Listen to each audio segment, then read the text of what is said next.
Colombia amaneció este lunes 10 de agosto, metida en una emergencia que nadie vio venir. A las 7:34 de la mañana, un terremoto de magnitud 7.4 golpeó el país de lado a lado. En cuestión de segundos había edificios en el piso, gente en la calle y ciudades enteras temblando al mismo tiempo.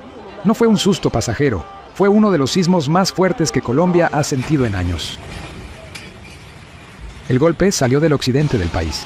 El epicentro estuvo en San José del Palmar, un municipio del departamento del Chocó, pegado a la costa del Pacífico. Ahí, a unos 20 kilómetros de ese pueblo, se soltó toda la energía. Y desde ese punto, la sacudida se disparó en todas las direcciones. Lo que empezó en una zona de selva, terminó sintiéndose en medio país en cuestión de segundos. Al principio, ni los expertos se ponían de acuerdo con el número. El primer boletín hablaba de 6.6, 6.7, pero cuando entraron las mediciones internacionales, el dato cambió. El Servicio Geológico de Estados Unidos lo puso en 7.4. Y el Servicio Geológico colombiano terminó confirmándolo, 7.4. Ese salto de números lo dice todo. Fue mucho más fuerte de lo que se creyó al comienzo. Y la lista de ciudades que lo sintieron es enorme. Bogotá, Medellín, Cali, Bucaramanga, Manizales, Pereira, Armenia, Neiva. En total, 9 departamentos completos sintieron cómo se movía el piso. Y no paró en la frontera. En Ecuador también reportaron el temblor. Estamos hablando de un solo sismo que sacudió al mismo tiempo a millones y millones de personas. Ahora, ¿por qué un terremoto con epicentro en el Chocó se siente hasta en Bogotá y en otro país? La respuesta está en la profundidad. Este sismo no fue superficial. Ocurrió a 96 kilómetros bajo tierra. Y esa profundidad hace una diferencia enorme. Cuando el sismo es hondo, la energía no se queda en un solo punto. Se reparte por un área gigantesca. Por eso lo sintió medio país. Para que te hagas una idea del tamaño de esto. El epicentro quedó a unos 280 kilómetros de Bogotá. Esa es la distancia entre dos ciudades bien lejanas. Y aún así, en la capital, la gente salió corriendo de las oficinas y de los apartamentos. Si una sacudida llega con fuerza a esa distancia, imagínate lo que se vivió cerca del epicentro. Fue una onda que cruzó el país entero. Y hay una razón de fondo por la que Colombia carga con este riesgo. En su costa del Pacífico se encuentran dos placas enormes de la Tierra. Una se hunde poco a poco por debajo de la otra. Ese roce va guardando una presión bestial durante años y años, hasta que un día se rompe el equilibrio y esa energía se libera de golpe. Eso fue exactamente lo que pasó hoy debajo del Chocó. La ciudad que se llevó la peor parte fue Manizales. El alcalde salió a dar la cara con un mensaje que asustó a todo el país. Habló de edificios total o parcialmente destruidos, más de 12 construcciones con daños graves, más de 20 viviendas afectadas. Y lo dijo con la voz de alguien que estaba viendo su ciudad partida. La situación, en sus propias palabras, era muy difícil. Pero en Manizales el peligro no terminó con el temblor. Empezaron a aparecer fugas de gas y fallas eléctricas por varios sectores. Y eso, después de un terremoto, es una bomba silenciosa. Un escape de gas cerca de una chispa puede convertir un daño en algo mucho peor. Por eso cientos de personas se metieron a controlar esas fugas casa por casa, contra el reloj. Y pasó algo que golpeó el corazón de la ciudad. La Catedral Basílica de Nuestra Señora del Rosario, el símbolo más reconocido de Manizales, quedó herida. Una grieta enorme se abrió en su fachada y parte de su estructura se vino abajo ante los ojos de la gente. Un templo que llevaba más de 100 años en pie, marcado para siempre en cuestión de segundos. En Pereira, la historia fue igual de dura. El alcalde habló por radio y no midió las palabras. Dijo que la situación era crítica. Los reportes de esa zona del centro del país hablaban de decenas de personas que perdieron la vida. Familias que salieron de su casa normal un lunes cualquiera y que en un instante lo perdieron todo. Y las cifras no dejaban de subir con cada hora que pasaba. Uno de los golpes más impresionantes se lo llevó el aeropuerto de Pereira, el Matecaña. Gran parte de su estructura es de vidrio. Cuando empezó a temblar, los pasajeros no sabían si tirarse al piso o correr. Y entonces vieron algo que da miedo de solo pensarlo. Los techos empezaron a caerse. La gente salió disparada hacia la zona de abordaje. El aeropuerto quedó cerrado por completo. En el corazón del desastre, el Chocó, la gobernadora dio un parte durísimo. Habló de personas que perdieron la vida y de más de 60 heridos solo en su departamento. viviendas en el piso, edificios públicos rajados, vías cerradas. Y ahí, el drama se multiplica. Porque muchos de esos pueblos están en plena selva, lejos de todo. Llegar con ayuda hasta ellos toma horas, a veces días. Y de esos pueblos empezaron a salir historias que parten el alma. En una zona del Pacífico chocuano, se reportó que un familiar de un funcionario local quedó atrapado bajo una estructura que se vino al piso. Detrás de cada cifra hay un nombre, una familia esperando, un vecino cavando con las manos. Eso es lo que no cabe en un titular, pero es lo que de verdad estaba pasando.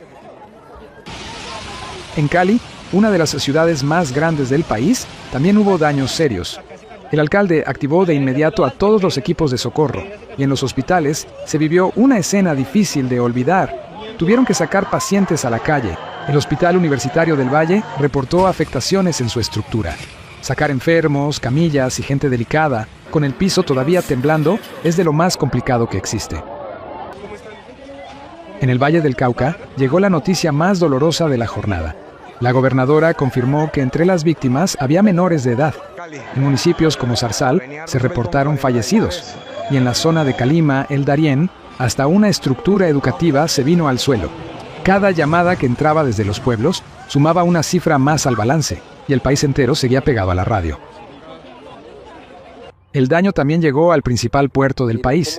En Buenaventura, sobre el Pacífico, la alcaldía lamentó una víctima más. Ese puerto es la puerta por donde entra y sale buena parte del comercio de Colombia.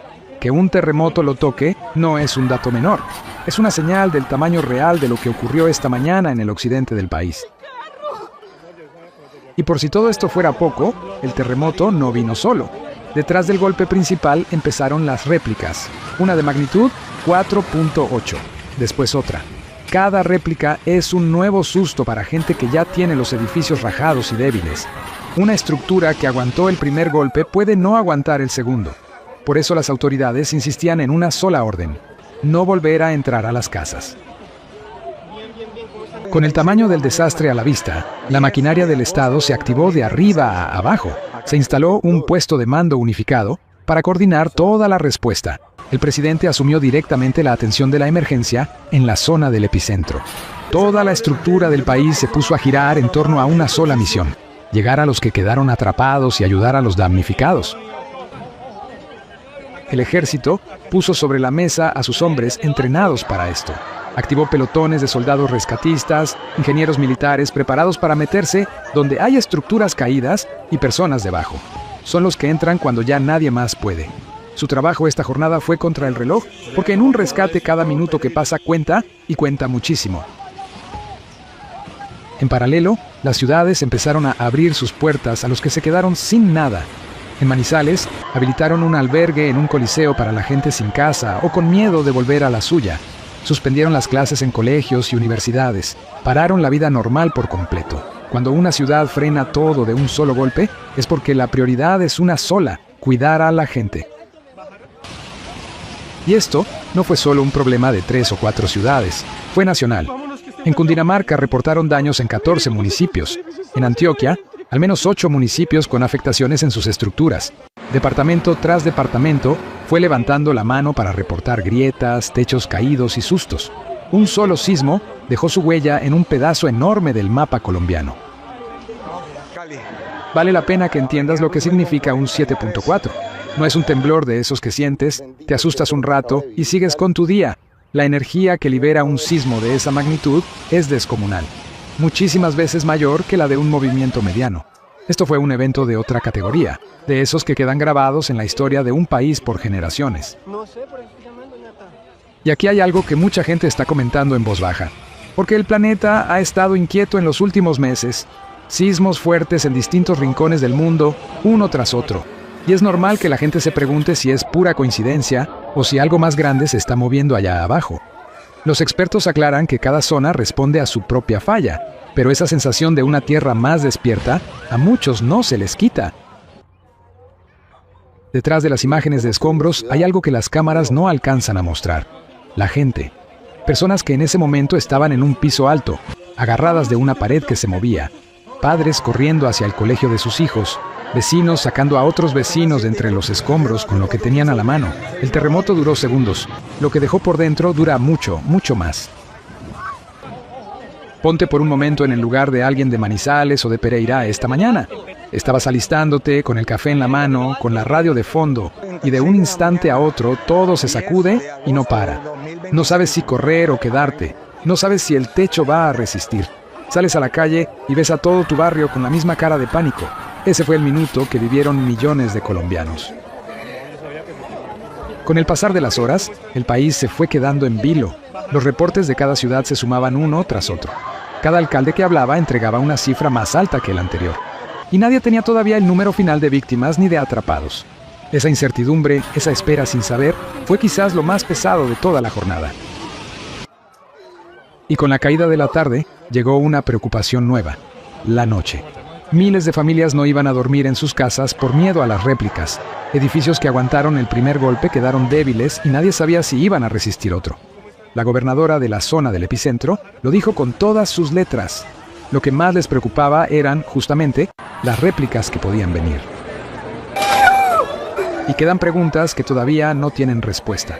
¿Cuántas personas siguen debajo de los escombros esperando ser rescatadas? ¿Cuántos días van a seguir temblando esos suelos? ¿Qué tan seguros son los edificios que quedaron en pie? Colombia recibió esta mañana una fuerza que salió de 96 kilómetros bajo tierra, en el Chocó, y que en segundos le cambió la vida a un país entero. Dinos, Riu, ¿tú lo sentiste? ¿Desde qué país nos estás viendo?